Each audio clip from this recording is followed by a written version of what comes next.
Welcome to my जमन। दोस्तों आप सभी लोगों का स्वागत है आपका अपने YouTube channel my exam point में। दोस्तों सब लोगों को गुड इवनिंग, नमस्ते एंड राम राम। तो आप सभी लोग जो है सबसे पहले क्लास स्टार्ट होने से पहले लिंक शेयर कर दीजिए अपने दोस्तों को, जो भी आपके सीटेट के प्रिपरेशन करने वाले जानने वाले दोस्त वगैरह है उनको शेयर कर दीजिए। क्लास में जोड़िए, ऐड करिए क्लास में, ठीक है। देखिए क्लास में अगर अपने दोस्तों को ऐड करेंगे तो आप भी एक्टिव रहेंगे, आपके दोस्त भी एक्टिव रहेंगे ना, अच्छा लगता है। देखिए मैथ जो है आपकी एक इंटरेस्टिंग सब्जेक्ट है, इसमें आपके भाई एक्टिव रहना इंपॉर्टेंट होता है। अगर आप डल रहेंगे तो क्लास में उतना मज़ा नहीं आता है, इसलिए शेयर करिए दोस्तों को, शेयर करिए, कुछ लोगों को जोड़िए क्लास में। देखिए दोस्तों इससे पहले हमारा सीटेट के जितने क्लासेस हो चुका है उसका लिंक दोस्तों आपके डिस्क्रिप्शन में मिल जाएंगे, वहाँ प्लेलिस्ट बना हुआ है। देखिए यूपीटेट सीटेट पेडागोजी से संबंधित आपके प्लेलिस्ट बना हुआ है, उसमें जो प्रीवियस के जितने क्लास हो चुका है सभी क्लासेस मिल जाएंगे आपको, देख लीजिएगा। क्योंकि सारे क्वेश्चन मैंने प्रीवियस ईयर के क्वेश्चन कराया है और सारे इंपॉर्टेंट क्वेश्चन। मैथ के जो आपके सिलेबस है वो गिने चुने कुछ टॉपिक है और प्रीवियस क्वेश्चन काफ़ी रिपीट होता है। मैंने खुद सीटेट क्वालिफाई किया, उसमें मैंने यही किया था दोस्तों, प्रीवियस ईयर के क्वेश्चन लगाया था। और डेली एक प्रैक्टिस सेट जरूर लगाइए, ठीक है, डेली एक प्रैक्टिस सेट लगाइए। देखिए टैट का एग्जाम आपका ऐसा सिस्टम हो गया, पहले जमाने वाला सिस्टम नहीं, आपको एक बार क्वालिफाई करेंगे लाइफ टाइम के लिए, इसलिए एक ही बार एग्जाम दीजिए, बार बार एग्जाम देने का सोचिए भी मत। तो प्रिपरेशन ऐसे करिए कि आपकी एक ही बार क्वालिफाई हो जाए, बार बार पेपर देने की टेंशन खत्म। और ऊपर से भर्ती भी कभी भी किसी टाइम भी आ सकता है, अभी जैसे KBS की भर्ती है, अब सुपर टेट का भी भर्ती आ सकते हैं, इसलिए आप बिल्कुल सीटेट में जी जान से लग जाइए, प्रिपरेशन करिए, क्वालिफाई कर लीजिए, उसके बाद बिल्कुल फ्री होकर आप सुपर टेट की तैयारी में लग जाइए।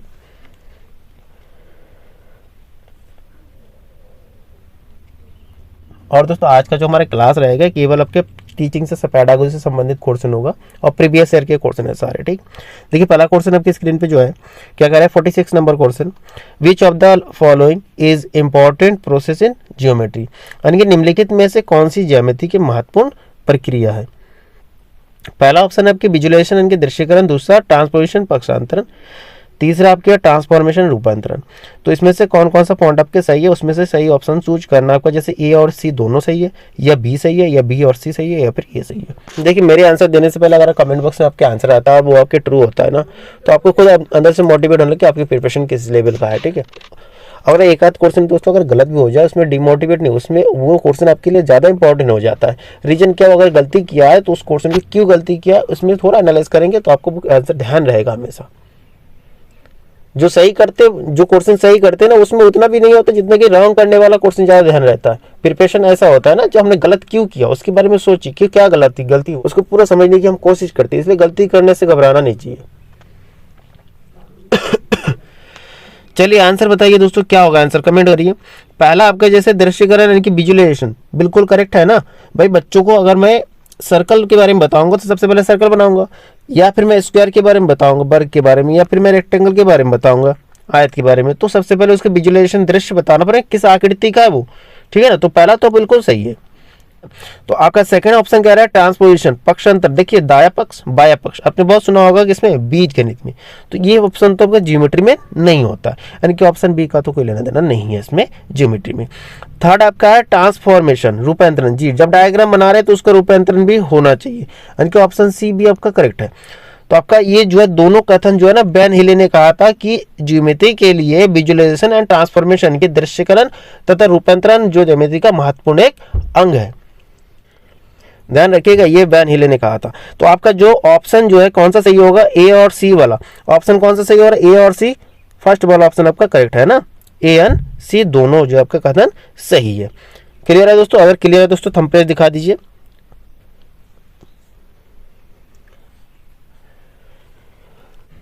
चलिए फिर नेक्स्ट क्वेश्चन देखते हैं। नेक्स्ट क्वेश्चन आपका 47 नंबर, क्या निम्नलिखित में से कौन सा गणित के शिक्षण अधिगम के संदर्भ में खेलों के लिए अति महत्वपूर्ण उपयुक्त होता है। देखिए आपके बताया कि गणित शिक्षण यानी कि आपके टीचिंग लर्निंग ऑफ मैथमेटिक्स के बारे में बताना कौन सा महत्वपूर्ण पॉइंट है। देखिए पहला तो कह रहा है गणितीय खेलों में व्यस्त होने के दौरान हम बच्चे का आकलन नहीं कर सकते। देखिए गणितीय खेल में जो बच्चे व्यस्त होते हैं तो उसमें आकलन से लेना देना क्या, ये पॉइंट तो हो ही नहीं सकता है। नेक्स्ट कह रहा है गणितीय खेल जो है गणित में आनंदमयी अधिगम के अनुभव को प्रदान करती है। बिल्कुल, गणितीय खेल जो है गणित में आनंदमय भाई इंटरेस्ट तो जगाते ही है और जॉयफुल भी होता है ना। साथ साथ गणितीय खेल के माध्यम से बच्चों को पढ़ाना बच्चों के अधिगम की क्षमता को बढ़ाती है, यानी कि आपका ऑप्शन बी तो बिल्कुल करेक्ट है। सी ऑप्शन देखिए, गणितीय खेल आम दिनचर्या वाले खेल होते हैं। ऐसा इंपॉर्टेंट नहीं कि आम दिनचर्या वाले खेल होते हैं, हर क्षेत्र में अलग अलग टाइप की खेल हो सकते हैं बच्चों के, ठीक है। इसलिए जरूरी नहीं कि आम दिनचर्या वाले खेल ही होना चाहिए। तो आपका जो ऑप्शन कौन सा सही हो रहा है दोस्तों, क्या? और option number B, only B सही हो रहा है। ऑप्शन नंबर इसमें बी जो है ये आपका करेक्ट आंसर हो रहा है, ठीक है। ओनली बी जो आपका करेक्ट है। चलिए नेक्स्ट क्वेश्चन देखते हैं। नेक्स्ट क्वेश्चन आपका 48 नंबर, राष्ट्रीय पाठ्यचर्या रूपरेखा 2005 के अनुसार क्या बताना है, निम्नलिखित में से कौन सा गणित शिक्षण का उद्देश्य प्राथमिक कक्षाओं के लिए न्यूनतम है। देखिए प्राथमिक कक्षा बताया गया और उसमें न्यूनतम, ध्यान रखिए दोनों की पॉट ये है कीवर्ड, एक प्राथमिक विद्यालय का, दूसरा न्यूनतम उपयुक्त होने वाले। पहला कह रहा है द्विक स्थान संबंधित समझ में वृद्धि। बिल्कुल, प्राथमिक कक्षाओं में स्थान संबंधित अंकों का स्थान संबंधित समझ होना चाहिए। ऑप्शन ये तो आपका सही है। दूसरा गणित के प्रति रुचि, इंटरेस्ट तो बनाना ही है, बिल्कुल ऑप्शन सही है, बी नंबर। थर्ड आपकी है वास्तविक जीवन के अनुभवों को गणित से जोड़ना, ये भी सही है, वास्तविक जीवन से अनुभवों को जोड़ना, ठीक है ना। लास्ट कह रहा है बीजीय चिंतन की कुशलता को विकसित करना। देखिए बीजीय चिंतन ये भी गणित का ही एक पार्ट है, बट ये जो है आपके प्राथमिक कक्षा की बात करते हैं तो प्राथमिक में तो इसका कोई रोल नहीं है। ये जो है किसमें, आपके माध्यमिक कक्षाओं में बीजीय चिंतन या बीजगणित सिखाया जाता है, ठीक है। क्लियर है दोस्तों। चलिए नेक्स्ट क्वेश्चन में, चलिए नेक्स्ट क्वेश्चन देखते हैं। नेक्स्ट क्वेश्चन आपका 49 नंबर, कौन सा दोस्तों, 49 नंबर, निम्नलिखित में कौन सा वैन हिले द्वारा दिए गए ज्यामितीय विवेचना के स्तरों की विशेषता या लक्षण नहीं है। अनुभव आश्रित, विकासात्मक, अनुक्रमिक या आयु आश्रित। जी आंसर बताइए, वैन हिले के द्वारा कौन सा जो ज्यामितीय विवेचना के स्तर का विशेषता यानी कि कैरेक्टर नहीं है, बताइए दोस्तों।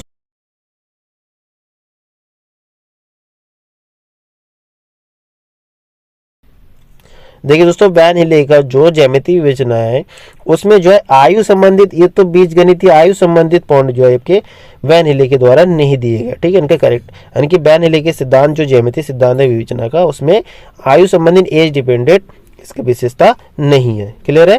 चलिए नेक्स्ट क्वेश्चन देखते हैं।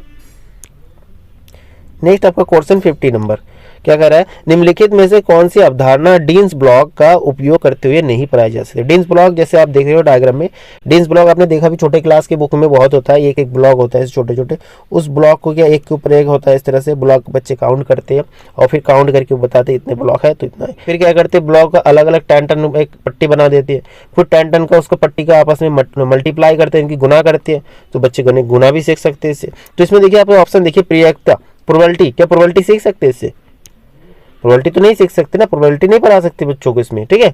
डेंस के स्थानीय मान, बिल्कुल स्थानीय मान बता सकते हैं, संख्याओं का योग, ये तो महत्वपूर्ण पार्ट है इसका, ठीक है, डेंस ब्लॉक का। नेक्स्ट डी आपके मल्टीप्लिकेशन, जी मल्टीप्लिकेशन भी ब्लॉक का मल्टीप्लाई करके बच्चों को सिखा सकते हैं डेंस ब्लॉक का, है ना, समझ में आएगा नहीं दोस्तों, ठीक है। तो क्लियर है। तो नेक्स्ट क्वेश्चन देखते हैं। नेक्स्ट क्वेश्चन आपका 51 नंबर क्वेश्चन देखिए।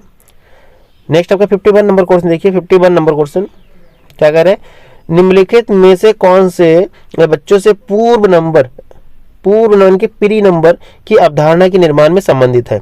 जैसे पहला है 1-to-1 करस्पॉन्डेंस यानी कि एकांकी संगीति, बिल्कुल 1-to-1 करस्पॉन्डिंग तो होता है। दूसरा हायरार्की इंसुलेशन यानी कि पदानुक्रमित समावेश, ये भी सही है आपके, प्री नंबर की बात कर रहे हैं। मेजरमेंट भाई प्री नंबर में नहीं आता है, मेजरमेंट प्री नंबर में नहीं आएगा।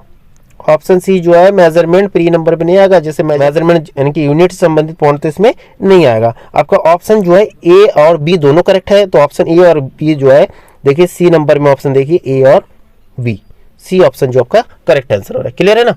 चलिए नेक्स्ट क्वेश्चन देखते हैं। नेक्स्ट आपका क्वेश्चन जो है 52 नंबर क्या कह रहा है, गणित में कक्षा आधारित आकलन को, कौन सा दोस्तों, क्लास बेस्ड असेसमेंट की बात कर रही है। पहला देख रखा है सभी विद्यार्थियों के अद्वितीय गुणों, ठीक है, अनुभव एवं कुशलताओं का ध्यान रखना और सम्मान करना। जी बिल्कुल सही है भाई, बच्चे को अगर अद्वितीय क्वालिटीज है, एक्सपीरियंस है, ठीक है, उन बच्चों को भाई ध्यान रखना और सम्मान करना बनता है। नेक्स्ट आपकी क्या है, गणितीय निर्देशों से भिन्न एकीकृत पृथक तरीके से प्रस्तुत करना चाहिए। बिल्कुल नहीं, देखिए जहां पर आइसोलेटेड मैनर आता है, आइसोलेटेड मैनर नहीं किया जाता, ये गलत होगा, आइसोलेटेड मैनर नहीं होना चाहिए। थर्ड आपका विद्यार्थी की चिंतन प्रक्रिया के बारे में जो प्रकट हो रहा है उसे प्रतिबिंब करना चाहिए, ठीक है, चिंतन प्रक्रिया बता रहे हैं, थिंकिंग प्रोसेस कह रहे हैं, तो ये पॉइंट तो आपको सही लग रहा है ना, बिल्कुल सही है, थिंकिंग प्रोसेस, यानी कि ऑप्शन नंबर ए यानी कि आपका ए, सी और ए दोनों सही है, ऐसा देख लीजिए। इससे रिलेटेड ए और सी संबंधित आपका ऑप्शन नंबर डी जो है ये आपका करेक्ट आंसर है। सही आंसर क्या होगा? A and C. क्लियर है? चलिए नेक्स्ट क्वेश्चन में चलिए। नेक्स्ट आपका क्वेश्चन 43 नंबर 43 नंबर क्वेश्चन क्या करें आप, निम्नलिखित में से कौन सा कथन गणित की प्रकृति के बारे में सही है? गणित की प्रकृति, नेचर ऑफ मैथमेटिक्स के बारे में बात कर रहे हैं, कौन सा सही है? गणित को विज्ञान के प्रतिमान यानी कि पैटर्न की तरह समझा जा सकता है, बिल्कुल सही है भाई। गणित को विज्ञान के पैटर्न की तरह समझा जा सकता है, बिल्कुल। नेक्स्ट आप क्या है, गणित अमूर्त विचारों से संबंधित संबंधों का अन्वेषण है। अमूर्त शब्द आ गया, गणित को अगर अमूर्त विचारों से जोड़ा जाए, बिल्कुल सही है भाई, अमूर्त विचारों से जोड़ सकते हैं, ठीक है। नेक्स्ट आपके, क्योंकि गणित तर्कशास्त्र में आधारित है इसलिए गणित में रचनात्मक के लिए बहुत ही सीमित स्थान है। देखिए यहाँ तो बता रहे हैं तर्कशास्त्र, जब तर्क है तो इसमें सीमित वाला शब्द कैसा है? लिमिट वाला नहीं होगा भाई, अनलिमिटेड है, नहीं कि ये कथन तो आपका गलत है। तो आपका आंसर क्या हो रहा है दोस्तों? आंसर जो है आपके ए और बी दोनों सही हो रहा है। इससे रिलेटेड ऑप्शन कौन सा है? इससे रिलेटेड ऑप्शन आपका ए नंबर है, ए एंड बी दोनों सही है, ठीक है ना। क्लियर है कि नहीं? चलिए फिर नेक्स्ट क्वेश्चन देखते हैं। नेक्स्ट आपका क्वेश्चन 54 नंबर, उपचारात्मक शिक्षण यानी कि remedial teaching is most helpful for, किसके लिए ज्यादा इंपॉर्टेंट है? देखिए रेमेडियल टीचिंग क्या होता है? जिसमें बच्चों के जो भी कमियां होता है ना, जिससे संबंधित, उसको जो कि रीडिंग से संबंधित हो गया, उसके समझने के संबंधित हो गया, तो वो होता है रेमेडियल यानी कि उपचारात्मक शिक्षण बोलेंगे, ठीक है इसको। तो आपका ऑप्शन देख लीजिए, ऑप्शन का पहला दे रहा है उन छात्रों के लिए जो प्रतियोगी परीक्षाओं में सम्मिलित होते हैं। भाई रेमेडियल की बात कर रहे हैं और प्रतियोगी छात्रों का कहाँ, कॉम्पिटिशन एग्जाम के तो आता ही नहीं भाई, है ना। कंपटीशन तो भाई प्राइमरी बच्चों को जो प्रॉब्लम होता है उसको इंप्रूव करने के लिए किया जाता है। जैसे पाठ को पुनरावृत्ति नहीं होगा। नेक्स्ट अगर समस्या समाधान के लिए शिक्षण, भाई शिक्षण तो है लेकिन समस्या समाधान के लिए शिक्षण ही कैसे बनता है? आपका नेक्स्ट है गणितीय संकल्पनाओं को समझने विद्यार्थी जिन कठिनाइयों का सामना करते हैं उनको संबोधित करने, विद्यार्थियों के प्रदर्शन को सुधारने, जी बिल्कुल, प्रदर्शन को सुधार करने के लिए ऑप्शन नंबर डी जो है ये आपका करेक्ट आंसर है। चलिए नेक्स्ट क्वेश्चन देखते हैं। नेक्स्ट आपका क्वेश्चन 56 नंबर क्या कहा है, निम्नलिखित में से कौन सी गणित में रचनात्मक आकलन की विधि नहीं हो सकती है? रचनात्मक, देखिए रचनात्मक यानी कि फॉर्मेटिव असेसमेंट की बात करें, जो शॉर्ट टर्म की एग्जाम होता है उसको फॉर्मेटिव असेसमेंट बोला जाता है। मेथड ऑफ फॉर्मेटिव असेसमेंट जो शॉर्ट टर्म के होता है, जैसे प्रोजेक्ट, किसी बच्चों को छोटा सा प्रोजेक्ट दे दिया, उससे संबंधित या क्राफ्ट या फिर क्राफ्ट वाला कोई वर्क दे दिया, वो प्रोजेक्ट में आ जाएगा, यानी कि फॉर्मेटिव असेसमेंट मेथड में यह आता है ना। आपसे पूछा फॉर्मेटिव असेसमेंट में कौन सा विधि जो नहीं है इसमें से, वो पूछा है, जो नहीं है वो आपका सही आंसर होगा। क्विज बिल्कुल कोई चलाता है शॉर्ट टर्म में, ठीक है ना। सी नंबर आपके जर्नल एंट्रीज यानी कि दैनिक विवरण, जर्नल एंट्रीज वाला, ये भी सही है शॉर्ट टर्म के लिए। लास्ट वाला देखिए, लास्ट में टर्म एंड एग्जामिनेशन यानी कि सत्र की परीक्षा, जो अंतिम जैसे वार्षिक परीक्षा हो गया, ये तो आपके लॉन्ग टर्म के लिए है, ये आपके फॉर्मेटिव नहीं होता है, समेटिव एग्जाम होता है। और फॉर्मेटिव में आपके और एक पॉइंट होता है वाद विवाद वाला, वाद विवाद जो है ये भी आपके फॉर्मेटिव में ही आता है, ठीक है, फॉर्मेटिव असेसमेंट में आता है। चलिए फिर नेक्स्ट क्वेश्चन देखते हैं दोस्तों। नेक्स्ट आपका क्वेश्चन 56 नंबर क्वेश्चन, चलिए 56 नंबर क्वेश्चन देखिए क्या है, majority of student in a class से 360 प्लस में 55 करे, 360 को 55 के साथ जोड़ रहे हैं, इज इक्वल टू देखो 3115 है। कक्षा में अधिकांश विद्यार्थियों ने कहा कि 360 और 55 को जोड़ने के बाद क्या आ रहा है, 3115 के बराबर आ रहा है इन लोगों का, ठीक है। तो निम्नलिखित में से कौन सी अवधारणा को सुदृढ़ करना इस त्रुटि को सुधारने के लिए सर्वाधिक उपयोग है? यानी कि आपको निम्नलिखित में से उस कॉन्सेप्ट को चूज करना है जिसमें से बच्चों की सुधार की जा सके। तो पहला ऑप्शन जो आपके जोड़ने के समय पुनः समूहीकरण, जोड़ने के समय पुनः समूहीकरण, एडिशन विद रीग्रुपिंग, बिल्कुल भाई ग्रुप नहीं बना पा रहे ना बच्चे, जैसे 360 को प्लस कर रहे हैं बच्चे किसके साथ, 55 के साथ, और डिजिट को एक ही सीधा एक डिजिट के नीचे दूसरा डिजिट लिखना ये बच्चों को नहीं आ रहे हैं, ठीक है। यहाँ जो हासिल हो रहा है उसको ऊपर लिख के ऐसे सॉल्व करते वो चीज नहीं आ रहा है। असल में होगा क्या आंसर इसमें 11, 3 और 1 4 हो जाएगा, इस तरह से जोड़ना था बच्चों को, लेकिन बच्चों ने क्या उसका रीग्रुपिंग नहीं कर पाया, यानी कि आपका आंसर तो पहला ही आपका सही हो रहा है ये नंबर। दूसरा है अग्रवर्ती गणना, भाई फॉरवर्ड काउंटिंग क्यों करेंगे, additional of 3 digit, 1 to 1 correspondence, एकांकी संकेत, ये भी नहीं है। तो आपका ऑप्शन जो है फर्स्ट वाला सही हो रहा है, ठीक है ना। समझ में आएगा नहीं दोस्तों। चलिए नेक्स्ट क्वेश्चन देखते हैं। नेक्स्ट आपका क्वेश्चन जो है 58 नंबर क्वेश्चन, बताइए विच of the following is true for error in the mathematics, गणित में त्रुटियों के निम्नलिखित में से कौन सा सही है, आंसर बताइए। ऑप्शन आपका फर्स्ट है, यदि गणित में एक छात्र बहुत सारी त्रुटियां कर रहा है तो इसका अर्थ है कि उसमें गणित को करने की क्षमता का अभाव है। दूसरा है, त्रुटियां गणित की भ्रांतियों के बारे में अंतर्दृष्टि देती है। ऑप्शन सी है शिक्षण को छात्रों को ऐसे पर्याप्त रूप से चुनौतीपूर्ण कार्य देने के लिए चाहिए जिससे उनसे त्रुटियां होने की संभावना हो। ठीक है, आपका सही कथन चूज करिए, जैसे ए बी होगा या बी होगा या बी सी होगा या फिर ए सी होगा। बताइए कौन सा आंसर सही होगा।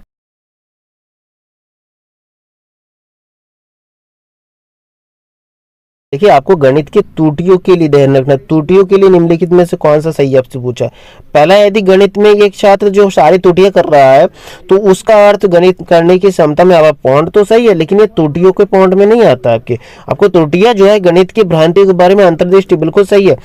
छात्रों को ऐसे पर्याप्त रूप से चुनौती कार्य देना चाहिए जिससे कि उनसे त्रुटि होने की संभावना ज्यादा हो, ये भी पॉइंट आपका सही है। यानी कि आपका ऑप्शन जो है बी और सी जो है करेक्ट है। ठीक है, देखिए आपको लगता होगा ए नंबर भी सही है, लेकिन आयोग द्वारा जो इसका आंसर जो है बी और सी दिया गया। ठीक है, ये प्रीवियस ईयर का क्वेश्चन है आपके सीटेट का। चलिए नेक्स्ट क्वेश्चन देखते हैं। नेक्स्ट आपका क्वेश्चन जो है 59 नंबर क्वेश्चन देखिए, which of the following is least related with the problem solving in mathematics according to the George Polya. देखिए जॉर्ज प्लो के अनुसार निम्नलिखित में से कौन सा गणित समस्या समाधान में न्यूनतम है, गणित समस्या समाधान में न्यूनतम संबंधित है। तो ऑप्शन आपका अंडरस्टैंडिंग द प्रॉब्लम यानी कि समस्या को समझना, दूसरा है समस्या को हल करने के लिए योजना या रणनीति बनाना, तीसरा है समस्या का एकमात्र प्रत्यक्ष हल खोजना, या फिर ऑप्शन डी है उत्तर की व्याख्या करना। बताइए जरा, जॉर्ज पोल के अनुसार निम्नलिखित में से कौन सा गणित के समस्या समाधान से न्यूनतम संबंधित है। ध्यान रखिएगा, न्यूनतम संबंध कीवर्ड बहुत इंपॉर्टेंट है, न्यूनतम बताया। बताइए आंसर क्या होगा।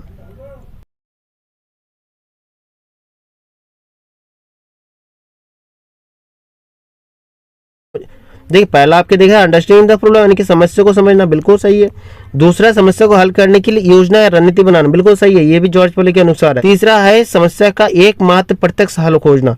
भाई एकमात्र हल खोजना ये तो आपके एक का नैरो हो गया ना, नैरो पॉइंट में आ गया। तो ऑप्शन सी समस्या का एकमात्र प्रत्यक्ष हल खोजना इसका सिद्धांत नहीं है। देखिए जॉर्ज पोले ने 4 सिद्धांत दिए थे। पहला था समस्या को समझना, दूसरा समस्या को हल करने के लिए योजना या रणनीति बनाना, तीसरा है उत्तर की व्याख्या करना, ये भी सही है, और चौथा उनने ये बताया था कि योजना को लागू करना। ठीक है, योजना को लागू करना, ये 4 उनके सिद्धांत थे, जबकि समस्या का एकमात्र प्रत्यक्ष हल इनका एक सिद्धांत नहीं है। चलिए नेक्स्ट क्वेश्चन देखते हैं। नेक्स्ट आपका क्वेश्चन नंबर 60। देखिए क्वेश्चन नंबर 60 क्या है, प्राथमिक कक्षा के गणित के अध्यापक ने भिन्न की अवधारणा का परिचय देने के लिए निम्नलिखित क्रियाकलापों की योजना बनाई है। पहला ऑप्शन आपके विभिन्न प्रकार के भिन्नों को सैमपट पर लिखना और उनकी विविधता विशेषताओं की व्याख्या करना। ठीक है, विभिन्न प्रकार के भिन्न उन्हें लिखा और उसका समस्या विभाजन की विशेषता का।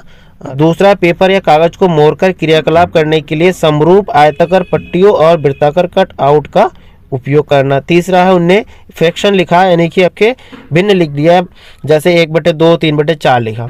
ठीक है, तो आपको आंसर क्या देना है, शिक्षक द्वारा उपयोग करने के लिए निम्नलिखित में से कौन सा ऊपर दिए गए क्रियाकलापों का सर्वाधिक उपयुक्त क्रम है। यानी कि सबसे पहले आप टीचिंग में इन तीनों पॉइंटों में सबसे पहले क्या करेंगे, उसके बाद में क्या करेंगे और लास्ट में स्टेप का क्या होगा। बच्चों को आपको भिन्न सिखाना है। बताइए जरा आंसर क्या होगा। पहला BCA, दूसरा ABC, तीसरा CAB और चौथा ACB। ठीक है, उसका सही क्रम में रीअरेंज करना आपको। बताइए आंसर क्या होगा। देखिए बच्चों को सिखाना है तो सबसे पहले तो आप कागज कट करके अलग अलग डिजाइन से, ठीक है, अलग अलग डिजाइन से बच्चों को बताएंगे उसमें। ठीक है, अलग अलग आयताकार पट्टियां बना दिया, वृत्ताकार पट्टियां बना, उसके कटआउट बना के ज्योमेट्री सिखाना है। सिंपल से पहला वाला तो ये हो जाएगा B वाला। दूसरे में हम क्या करेंगे, कागज का कट करेंगे और उसमें से जो भिन्न आ रहा है उस भिन्नों को अलग अलग प्रकार से, भिन्नों को जैसे 1/2 लीजिए, 3/4 यहाँ लिखा गया, तो ऑप्शन दूसरा तो आपके C नंबर हो रहा है। ठीक है, तो बच्चे आपका लास्ट थर्ड में हम कौन सा A वाला पॉइंट करेंगे। यानी कि आपका आंसर क्या होगा, BCA। ऑप्शन नंबर कौन सा सही हो रहा है, ऑप्शन नंबर ए जो आपका करेक्ट है, BCA। सबसे पहले कागज कटिंग करेंगे, उसके बाद भिन्न बताएंगे, उसके बाद भिन्नों की अलग अलग विशेषताएं और उसकी व्याख्या करेंगे। ठीक है, ठीक है दोस्तों, तो आज के क्लास हम यहीं तक रखते हैं। तो क्लास आपको कैसा लगा आप जरूर बताइए, कमेंट करिए और अपने दोस्तों को शेयर करिए और डेली इसी टाइम दोस्तों क्लास में जरूर ज्वाइन करिए आप। ठीक है, चलिए दोस्तों फिर नेक्स्ट क्लास में मिलते हैं, तब तक के लिए दोस्तों जय हिंद एंड थैंक यू दोस्तों।